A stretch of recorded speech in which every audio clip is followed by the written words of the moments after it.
Quand ils se réveillent, la priorité de Yafia, 10 ans, Doplo, 12 ans, et Yanougo, 8 ans, n'est ni de prendre leur bain matinal, ni leur petit déjeuner. Ces enfants sont plutôt préoccupés par leur bétail de 6 bœufs qu'ils doivent conduire à plus de 10 km de la maison familiale, en brousse. Sans quoi, ils subiraient le courroux de leur père, encore au lit. Yafia, Doplo et Yanougo, appelés enfants bouviers, ne sont pas scolarisés. Leur activité principale, faire paître le troupeau de la famille.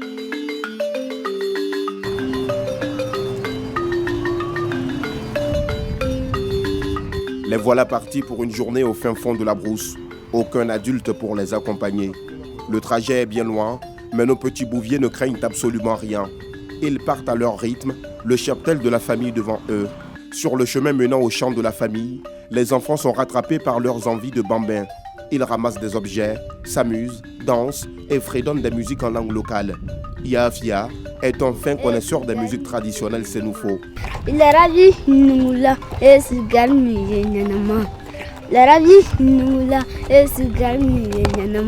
Après 5 km de marche, les 6 animaux ressentent de la fatigue et veulent boire.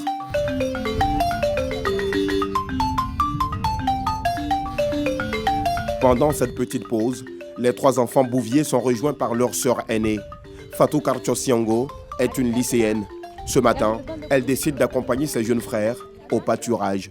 Chez nous, c'est quand tu n'as pas le bœuf, c'est pas aussi facile de cultiver. Si tu veux emprunter pour quelqu'un, la personne doit finir d'abord pour lui avant de venir toi t'aider.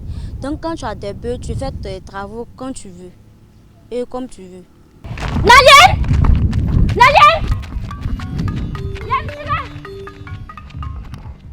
Les enfants vont très vite.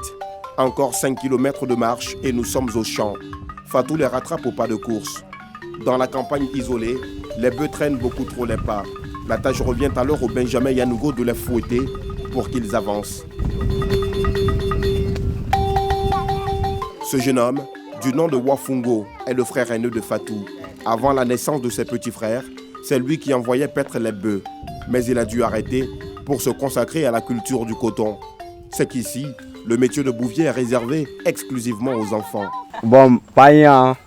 Non, aller là, quand je suis trop le courant. Je suis là, c'est pas là. J'ai posé, il m'a dit que si les enfants sont beaucoup, lui ses enfants sont beaucoup, il va envoyer d'autres à l'école et puis d'autres vont venir au champ pour suivre les bœufs. Plus loin, nous le retrouvons en plein labour. Ses oncles, lui, cultivent sur différentes parcelles le coton, le riz et le maïs. Il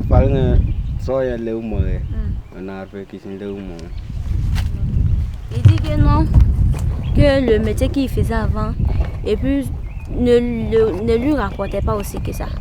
Que ce métier maintenant lui rapporte un peu beaucoup. Nos 3 enfants bouviers viennent enfin d'arriver au champ. Malheureusement, nous ne sommes pas en période de culture pour les voir à l'œuvre. C'est donc de tout repos ce matin. Et pendant que les bœufs paissent, Doplo et ses frères s'adonnent à diverses distractions. Il reproduit un bœuf en plein labour, tiré par la charrue. Yanougo, le Benjamin de la fratrie, lui, est perché sur cet arbre. De même pour Yafia, qui en profite pour fredonner des chants.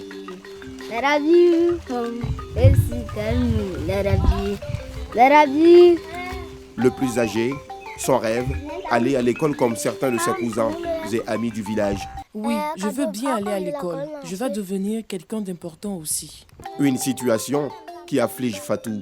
L'adolescente craint qu'un jour, le pire n'arrive à ses frères dans cette brousse. Un jour, ils sont venus, puis un scorpion est venu le mort. Il a eu la chance que le tonton qu'on a dépassé là-bas, lui, il était là. Ça a été sa chance.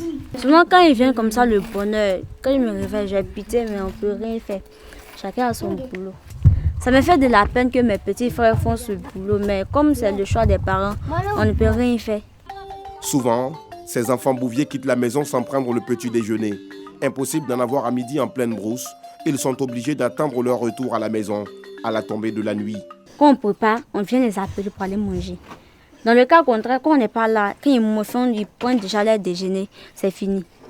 C'est le soir, ils vont partir manger.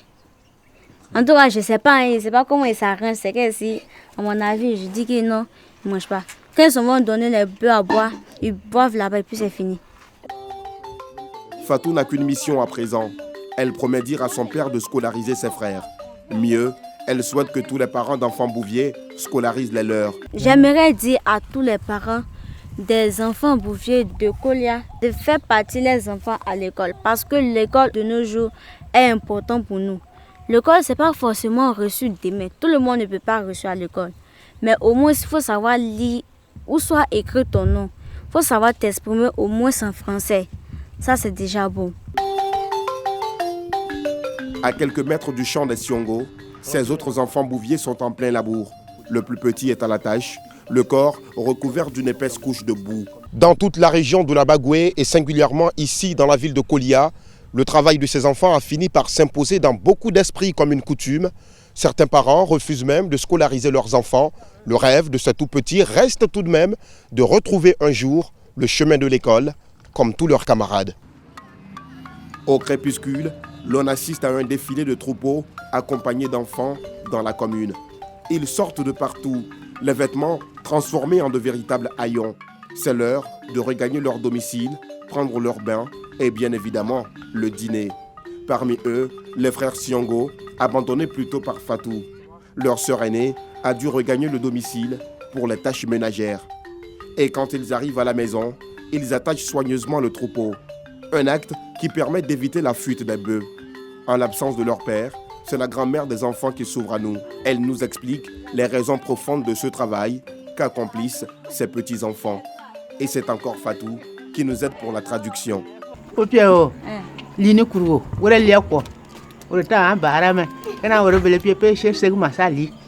dit que comme eux ils ont déjà pris de l'âge, c'est à cause d'eux ils envoient les enfants au champ pour pouvoir se nourrir.